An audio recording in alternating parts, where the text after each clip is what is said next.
This sucks more than anything that has ever sucked before.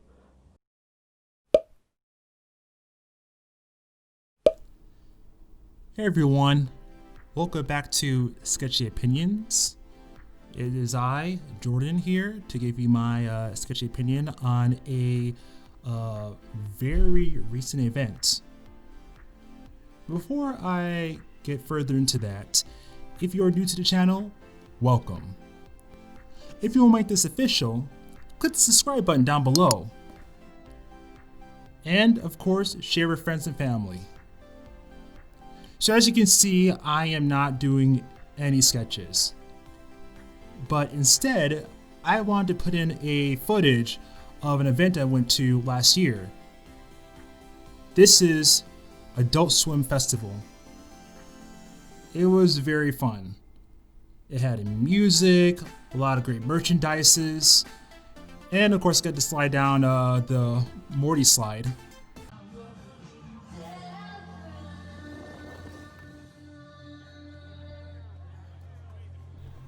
That was epic. And I just had a really great time.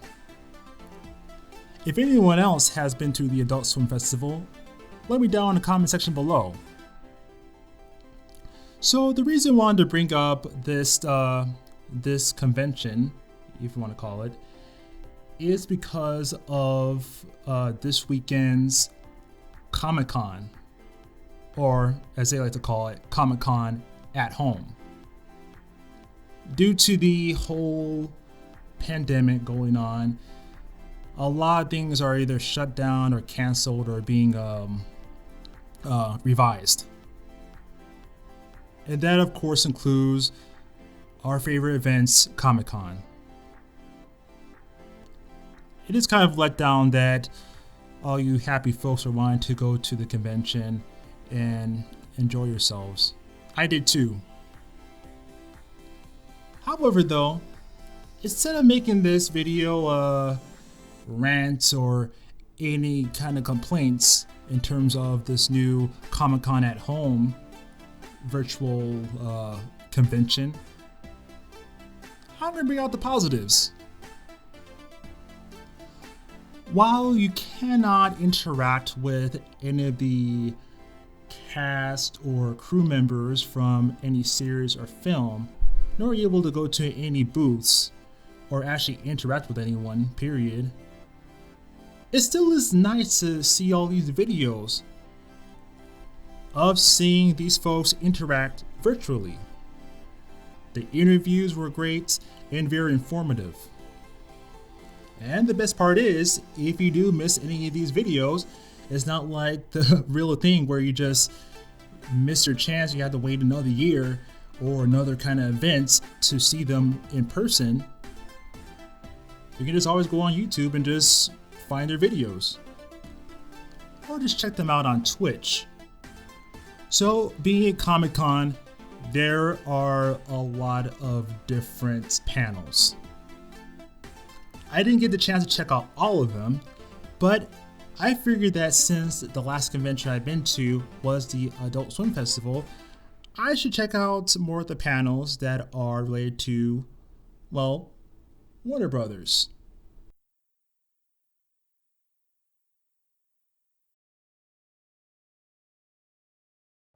On July 23rd, the first panel I got to check out was the Cartoon Network Studios' First Look, which was hosted by Philip Solomon and Lucia Cunningham, who provides a voice for Craig and her little sister, Jessica, on the show Craig of the Creek.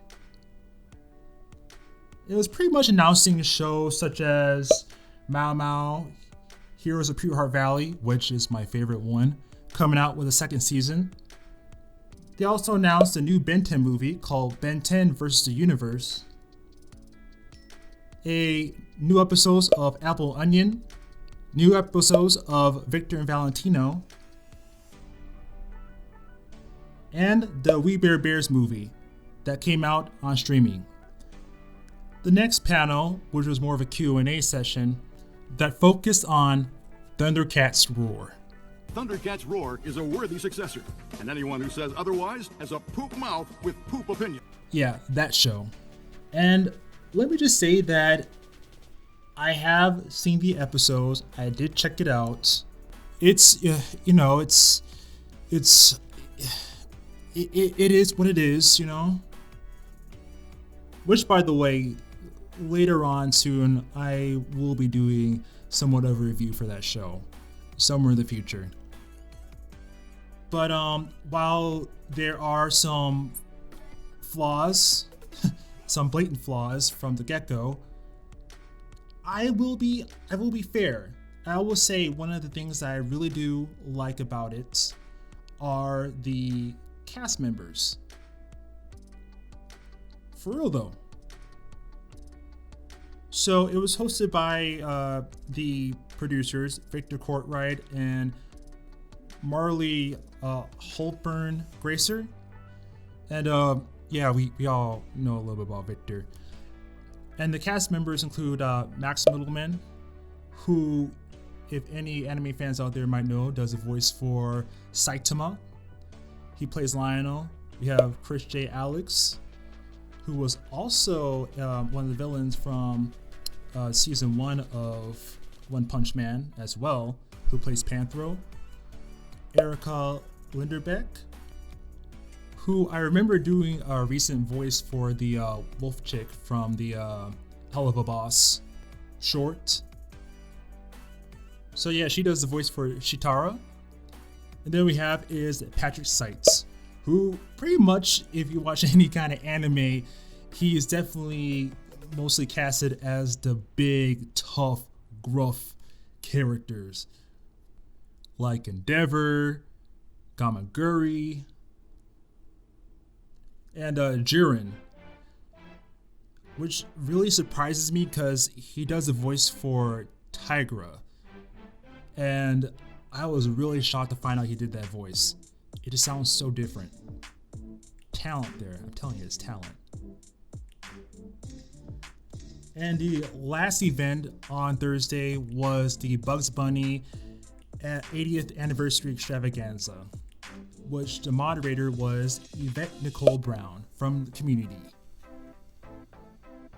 And so we have a lot of different voice actors. You have Billy West, who has done the voice for Bugs Bunny, as well as Jeffrey Bergman, who also did the voice for Bugs. Oh, and Eric Bauza, who also did the voice for Bugs. Man, if only Mel Blanc was still alive, that would be a really nice quartet. Then we also have his I don't know what happened there. We have his the executive producer of the new Looney Tunes cartoon show, which is on HBO Max now, Peter Braungartz. I talked a little about him from my Elmer Fudd video. Then there's Leonard Maltin, who is, of course, entertainment historian. Then we have Jerry Beck, who is another animation historian. And the vice president of Warner Archives, it is George Fellenstein. And yeah, it was very informative. I love hearing the history behind certain television shows and in animation. So just really delving into it and, having it all not just involve just Bugs, but also just Looney Tunes as a whole was very fun. So yeah, here's to you, you rascally wabbit. Okay, so I actually lied. The first panel I actually got to see was actually the Cartoon Network Studios, the Art of Storyboarding. I really liked this one because it was very informative, and especially those who want to get into animation or wants to learn more about storyboarding, or just wanting to get more just more knowledge, even if you are in that field. It's just a great panel. So in here we have is Mike Graves, who was the director of The Amazing World of Gumball, and he's also the voice of Banana Joe. There's Chuck Klein, who actually has a long history of storyboarding. all the way dated from SpongeBob SquarePants. Actually a little before that too. But yeah, he also worked on Amazing World Gumball, and he is now working on the new show Apple and Onion. Then we have Julia Potts, who is the creator of Summer Camp Island and the voice of one of the characters, Susie. And then there is Alabaster Pizzo, who is the storyboard artist for Summer Camp Island. Yeah, if you want to get more knowledge on storyboarding, I definitely highly recommend checking out this panel. Friday, July 24th. So the first panel I checked out was for Adventure Time's Distant Lands, which you can now check out on HBO Max. The moderator for this one was Michaela Dietz, who you might know of providing the voice for Amethyst from Steven Universe. And the folks included in this panel is the executive producer, Adam Muto. Then we have is Glory Kurta, who does the voice for Y5. We have is Olivia Olsen, who y'all may know does a voice for Marceline the Vampire Queen, and Nikki Yang, who does a voice for BMO. The second panel I was able to check out was HBO Max's Adult Animation, featuring Robot Chicken, Final Space, and Primal / Samurai Jack. So this is a pretty fun and funny panel to watch, as it includes the creator of Black Dynamite, Carl Jones, creator of Laser Wolf, Henry Bonsu, creator of Final Space, Olin Rogers. And then we have is the creators of Robot Chicken, which is Seth Green and Matthew Cernreich. And it of course ended with a panel with Jendi Trevakowski. As most of you know, is the creator of Samurai Jack, as well as Dexter's Lab, Symbiont Titans. If anyone remembers that show, you get points from me. And Primal. He was actually joined by Derek Brochman for this video. And now, J&D is one of those creators I really look up to. I just love his style, his writing. It just really sticks with me, and pretty much everyone. But if anyone was able to check out this panel, you probably got a lot of good information and even some surprises, questions answered from the man himself, including Jack's real name, which I will not spoil. I'm BLACKMAN. Are you on tape? I'm BLACKMAN, saving mankind, one stereotype at a time. Because some white people can dance, some black people can swim, and some Asian people can drive. Power to the people, all people, we are one.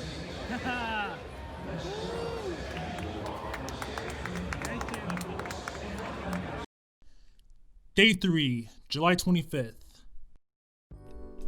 To start off this Saturday morning, I think the best panel to look at was the Saturday morning panel, the secret origins of Saturday mornings. Now, some of the folks that were from the previous one, the Bugs Bunny panel, actually came back for this one. And this included Leonard Maltin and Jerry Beck, as well as George Feltenstein. But then it also included podcaster D.W. Ferrantine and Matthew Patterson. This had the exact same vibe as the Bugs Bunny panel. It had a lot of good history and information talking about a lot of previous old school Saturday morning cartoons. That it also includes Johnny Quest, Space Ghost, as well as Tex Avery, Popeye, and Looney Tunes. I'm really big on history, so I really love this panel. And hopefully you checked it out too. And this one was moderated by Zerlina Maxwell. Now, I was a little busy working on a couple of other things. So the second and last panel I saw on that day was from one of my favorite shows, American Dad. The panelists included Rachel McFarlane, who provides a voice for Haley Smith, Wendy Scull, who provides a voice for Francine Smith, Scott Grimes, who provides a voice for Steve Smith, D. Bradley Baker, who is of course a legend, and anyone who's a voice actor definitely knows him. He provides a voice for Klaus. And then we also includes the executive producers, Nick Wagner and Joe Chandler. I was cracking up a lot because they kept using the word poom. Get it, panel zoom, I thought it was funny. And to make it even more fun, not only just with the Q&As, but the supervising director, Brent Woods, was actually teaching everyone on how to draw Roger. That was pretty fun. My hands were pretty tied, so I didn't get the chance to draw Roger, but if you want to learn how to draw him, definitely check out this video. And you can also check out new episodes of American Dad on TBS and Adult Swim. Now, before the Saturday evening ended, I finished the night by watching Toonami. And they actually had a lot of great announcements, as well as some really special videos that you can now see on YouTube. This included the announcement of a new anime called FENA, the Pirate Princess, which is produced by Production IG and will be added to Crunchyroll in 2021. Then they showed a really special, brand new anime short created by the director of Tower of God, Takashi Sano. And this short was all about Rick and Morty, which was titled Rick and Morty vs. Genocider. Now, to all the Rick and Morty fans, rub-a-dub-dub-dub, yes, which is like half the population, this was a really huge treat. The show was great, but it was also sad. For some reason, it really did tuck on the heartstrings, And it's what Rick and Morty can do. Although, like I said, it's mostly the pickle Rick. But anyways, I give this short an A+. Check it out on YouTube. You won't regret it.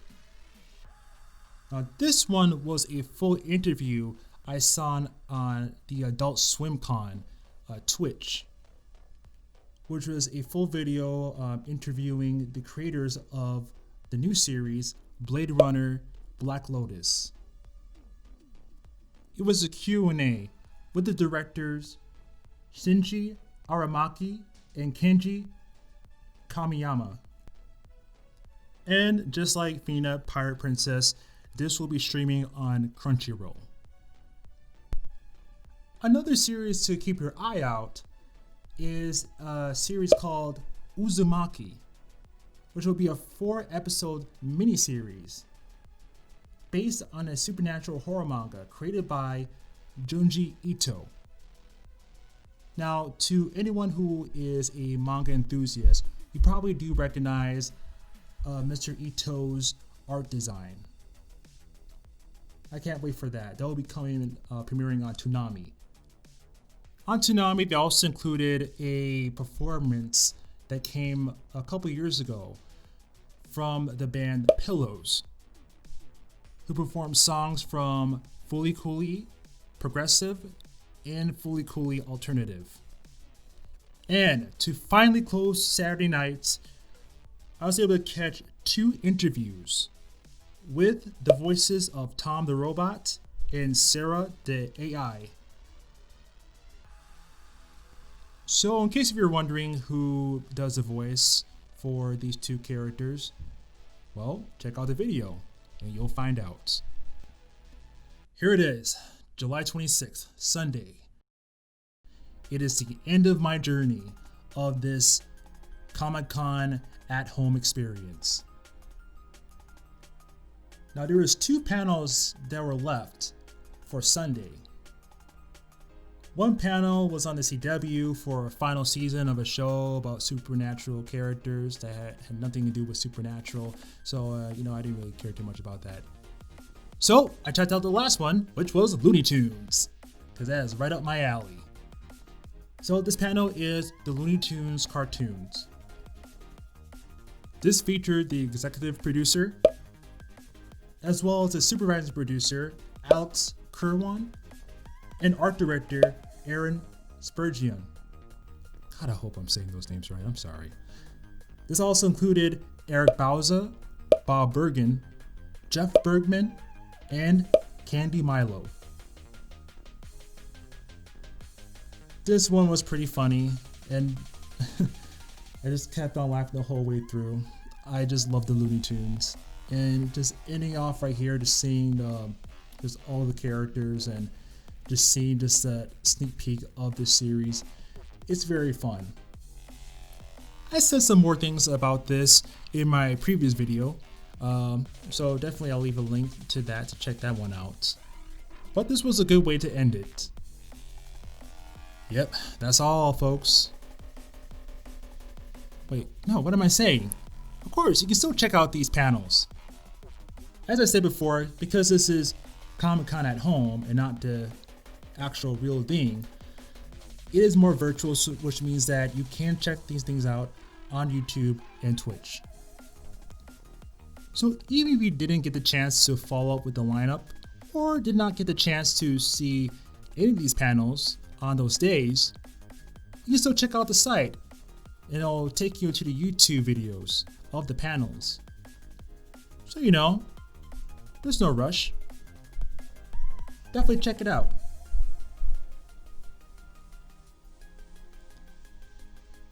And hopefully very soon we will get out of this quarantine situation and things will definitely change, hopefully for the better. And we'll get the chance to go to a convention next time. All of us. But until then, I hope you're able to enjoy this Comic-Con at home. In the comment section below, tell me what you think about this whole Comic-Con at home experience. What's your experience? What did you think about the panels being on YouTube and all those virtual things going on? Did you like it? Did you not like it? What's your overall greatest experience at a convention period, whether it be Comic-Con or Anime Expo or anything? Please let me know down below.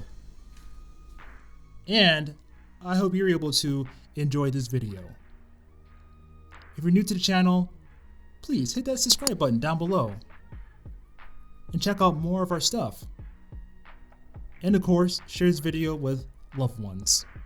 And like this video. And of course, before I end this off, definitely check out our social media sites, including Instagram, where we post different artworks as well as some commissions. The link is down below. Well, I will check all of you folks in the next video. But until then, stay happy and stay healthy. Peace.